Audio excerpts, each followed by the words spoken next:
On était donc dans 2 bus différents et dans chaque bus, on avait une vingtaine de personnes. Quand on a entendu un énorme bruit, comme une grue qui s'effondrait, on a vu un nuage de poussière derrière nous. J'ai réalisé que ma femme était dans le bus. Je me suis faufilé dans la foule et là, j'ai vu ma femme qui était à quelques mètres du bus par terre allongée. J'ai couru vers elle et j'ai vu qu'elle respirait, elle gémissait, elle disait « j'ai mal, j'ai mal, j'ai mal ». Guy und Joël Zeller wohnen in der wattländischen Gemeinde Mato in der Nähe von Yverdon-les-Bains. Zusammen schauen sie sich Bilder des Unfalls an. Der fatale Busunfall in Tansania ereignete sich am 24. Februar 2024. Joël kann sich bis heute nicht an den Unfalltag erinnern.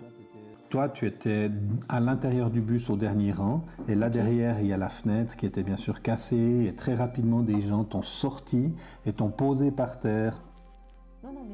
Bei einem Lastwagen versagen die Bremsen, woraufhin der Chauffeur mit seinem Truck mehrere Fahrzeuge und Busse zusammenquetscht. 25 Menschen sterben.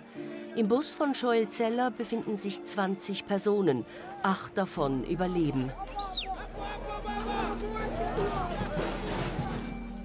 Der Bus war nur noch 5 Minuten vom Ziel entfernt.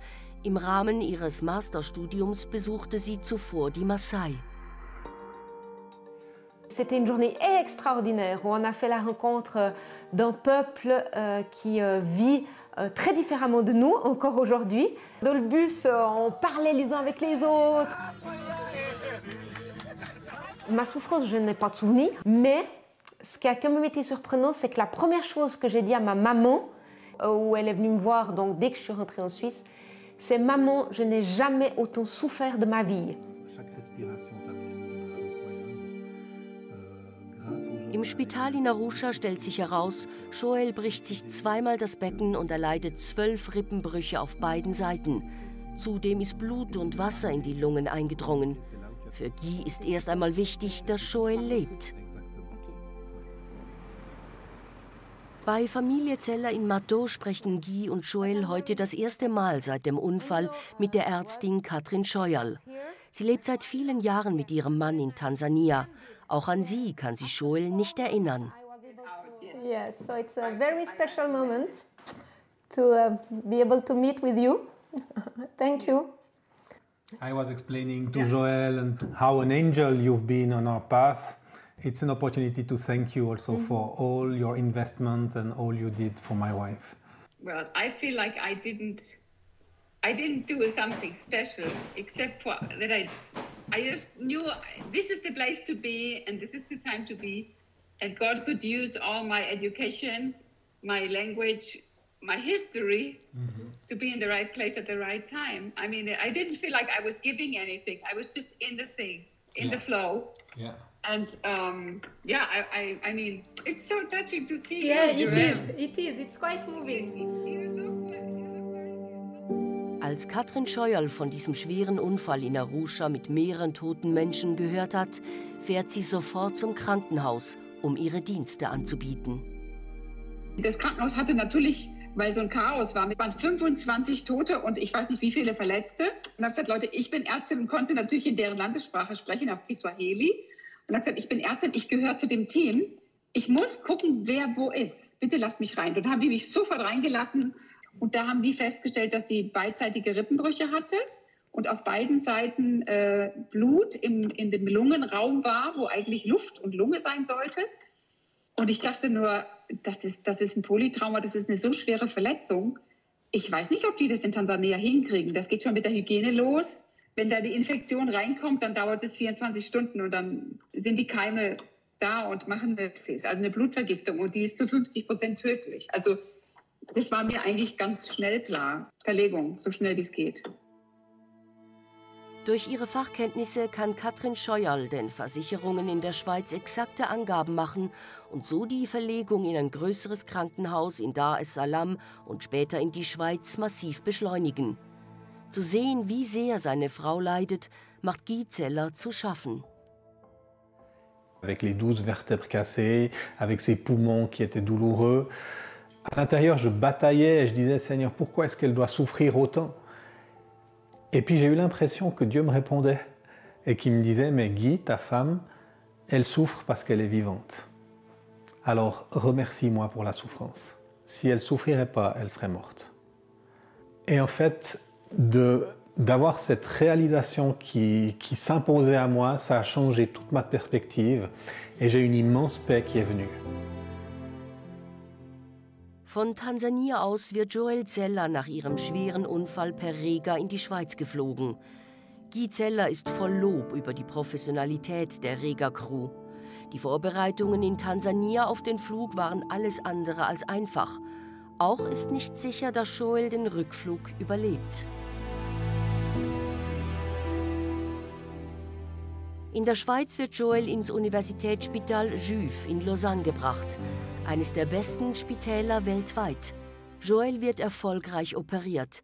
An die Zeit hier kann sie sich wieder erinnern.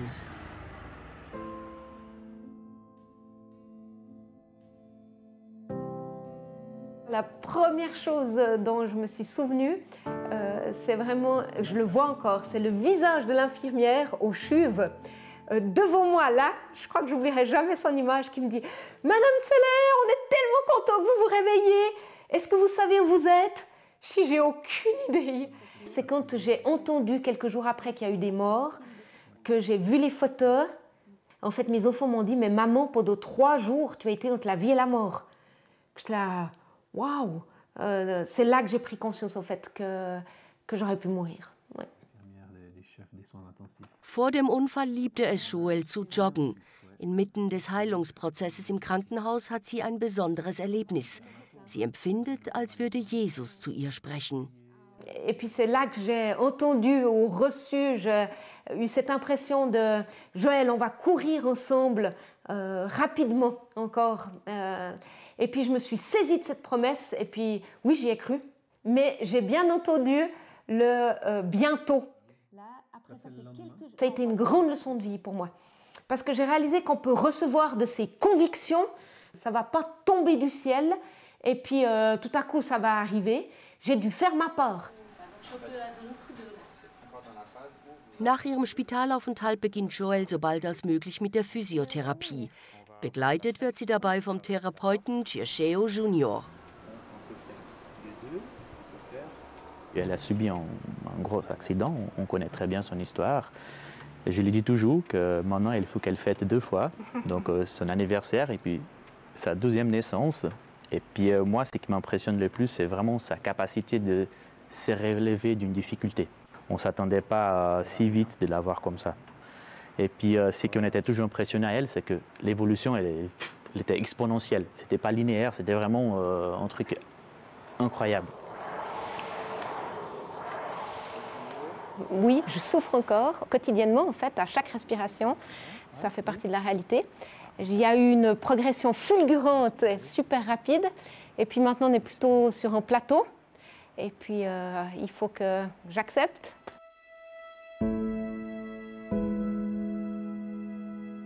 Joel und Guy Zeller sind Teil der weltweiten Organisation Jugend mit einer Mission. Sie wurde vor 60 Jahren gegründet und ist in 200 Ländern tätig. In Yverdon-les-Bains sind Zellers und ihr Team besonders in der Jugendbewegung King's Kids tätig. Für die gesamte Organisation war es ein großer Schock. Die Mehrheit der 25 Menschen, die in Tansania starben, gehörten zu ihrer Gruppe.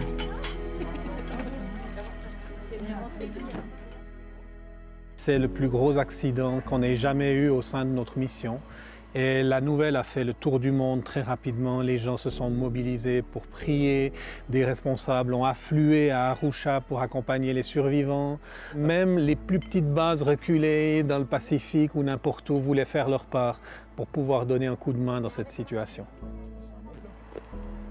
Joel durchläuft einen Master in Pioneering Leadership, um Gesellschaften ganzheitlich zur Entfaltung zu bringen. Deswegen war sie in Tansania.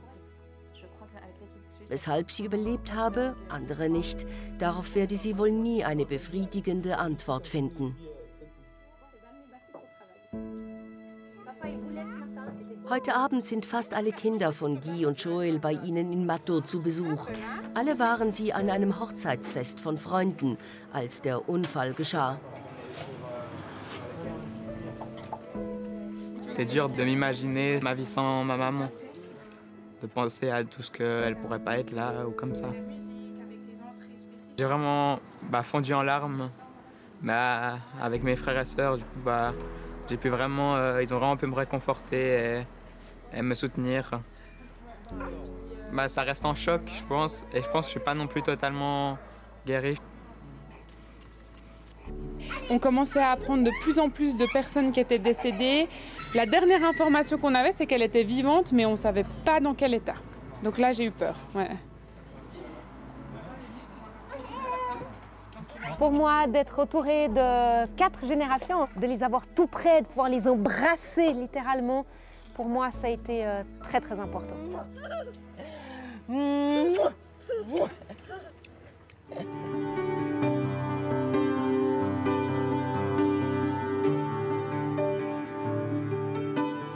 Guy Zeller erzählt uns, er sei richtig müde von den letzten Monaten.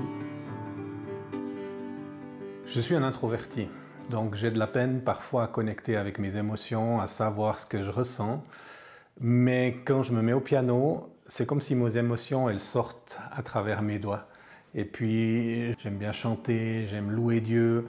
Et puis c'est pour moi le meilleur moyen d'épancher mon cœur quand il y a de la souffrance. Les questions, elles nous aident à grandir dans la confiance.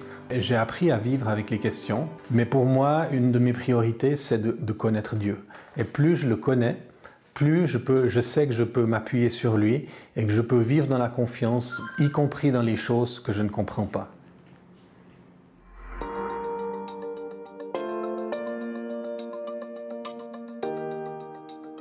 Am frühen Morgen treffen wir Joel Zeller nicht zu Hause an, sondern auf einem nahegelegenen Feld. Erst 6 Monate sind seit ihrem schweren Unfall vergangen. Quand j'ai reçu cette parole, cette conviction qu'on allait courir ensemble bientôt, je me suis accrochée à ça. En fait, même quand j'ai recommencé à marcher, j'ai essayé de courir les premières fois, mais je courais 2 pas et puis ça me faisait tellement mal que je devais arrêter. Pour moi, Jésus, c'est un ami avant tout. Mon grand frère aussi, dans le sens où pour moi, j'ai de la peine à imaginer la vie sans lui maintenant.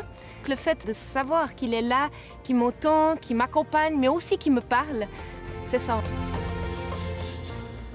La vie imprévisible, pour moi, je dis « oh oui, alors ça c'est sûr ». Et puis en même temps, heureusement, je crois honnêtement que je suis contente de ne pas savoir ce qui va arriver. Je me dis « mais je suis prête à vivre la journée qui est là devant moi ».